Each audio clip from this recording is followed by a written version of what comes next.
भाषण, लोकतंत्र की नई दिशा, भारत और अमेरिका का साझा भविष्य। सम्मानित मंच पर उपस्थित सभी महानुभावों, भारत और अमेरिका के नेताओं और लोकतंत्र के सजग प्रहरी, आज मैं आपके समक्ष दो महान लोकतंत्रों भारत और अमेरिका की वैश्विक राजनीति में भूमिका और उनके साझा भविष्य की संभावनाओं पर बात करने के लिए खड़ा हूँ। ये दोनों देश न केवल अपने नागरिकों के अधिकारों और स्वतंत्रता के प्रतीक हैं, बल्कि वे समस्त विश्व के लिए प्रेरणा भी हैं। लोकतंत्र का वैश्विक आदर्श। भारत और अमेरिका दो ऐसे राष्ट्र हैं जो लोकतांत्रिक मूल्यों के आधार पर स्थापित हुए। अमेरिका ने स्वतंत्रता और समानता का प्रतीक बनकर पूर्णिमा के चंद्रमा की तरह दुनिया को आलोकित किया। वहीं भारत दूज के चंद्रमा की भांति अपनी यात्रा पर है, जो धीरे धीरे वैश्विक नेतृत्व की पूर्णिमा की ओर बढ़ रहा है। लेकिन यह यात्रा केवल अपनी शक्ति के प्रदर्शन तक सीमित नहीं होनी चाहिए। यह यात्रा दुनिया को न्याय, शांति और समृद्धि के नए मानक देने की होनी चाहिए। पढ़िए, अमेरिका, लोकतंत्र के आदर्श का पुनर्निर्माण। अमेरिका ने दशकों तक लोकतंत्र का प्रहरी बनकर वैश्विक राजनीति का नेतृत्व किया, लेकिन हाल के वर्षों में दबाव की राजनीति और आर्थिक प्रतिबंधों के कारण अमेरिका की छवि को नुकसान पहुंचा है। दबाव की राजनीति ने न केवल छोटे और विकासशील देशों को कमजोर किया, बल्कि अमेरिका के लोकतांत्रिक मूल्यों पर भी सवाल खड़े किए। यह समय है कि अमेरिका नेतृत्व के अधिकार से हटकर नेतृत्व की प्रेरणा बने। अगर अमेरिका चाहता है कि डॉलर वैश्विक मुद्रा बना रहे, तो उसे इसे दबाव का उपकरण बनाने के बजाय सहयोग का माध्यम बनाना होगा।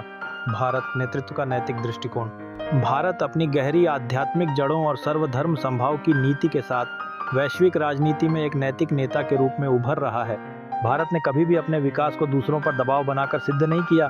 गांधी जी के अहिंसा के दर्शन और वसुधैव कुटुंबकम के आदर्श ने भारत को हमेशा शांति और समन्वय का प्रतीक बनाया है। आज भारत तकनीकी प्रगति, आर्थिक विकास और कूटनीति के नए आयाम स्थापित कर रहा है। यह दूज का चंद्रमा धीरे धीरे पूर्णिमा की ओर बढ़ रहा है। भारत और अमेरिका, साझा भूमिका की आवश्यकता। दोनों देशों को मिलकर लोकतंत्र के आदर्शों को पुनर्जीवित करना होगा। ग्लोबल जस्टिस का निर्माण। अमेरिका को अपनी अमेरिका फर्स्ट नीति को ग्लोबल फर्स्ट के दृष्टिकोण में बदलना होगा। भारत और अमेरिका को संयुक्त राष्ट्र, IMF और WTO जैसी संस्थाओं में न्यायपूर्ण सुधार लाने की दिशा में मिलकर काम करना चाहिए। युद्ध के विकल्प के रूप में संवाद। अमेरिका और भारत को यह साबित करना होगा कि कठिनतम समस्याओं का समाधान युद्ध नहीं, बल्कि कूटनीति और संवाद के माध्यम से हो सकता है। विकासशील देशों का समर्थन। अमेरिका अपनी आर्थिक शक्ति से और भारत अपनी कूटनीतिक दृष्टि से विकासशील देशों को सशक्त कर सकते हैं। टेक्नोलॉजी और हरित ऊर्जा में सहयोग।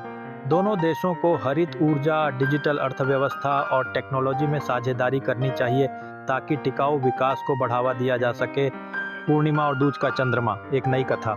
यदि अमेरिका और भारत अपनी अपनी विशिष्टताओं के साथ मिलकर काम करते हैं, तो ये दुनिया के लिए लोकतंत्र, शांति और सहयोग की नई कहानी लिख सकते हैं। अमेरिका की पूर्णिमा और भारत का दूज का चंद्रमा एक ऐसा प्रकाश फैला सकते हैं जो न्याय और समन्वय का मार्गदर्शक बने। यह केवल दो राष्ट्रों का सहयोग नहीं होगा, बल्कि यह दुनिया के लिए एक नया मार्ग होगा। निष्कर्ष, दैविक न्याय की स्थापना।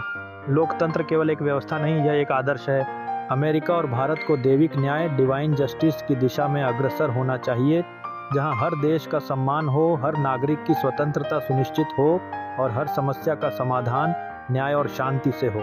जब ये दोनों देश अपने कर्तव्यों को समझकर कदम उठाएंगे, तब दुनिया में न केवल न्यायपूर्ण स्थिरता, बल्कि साझा समृद्धि का युग आएगा।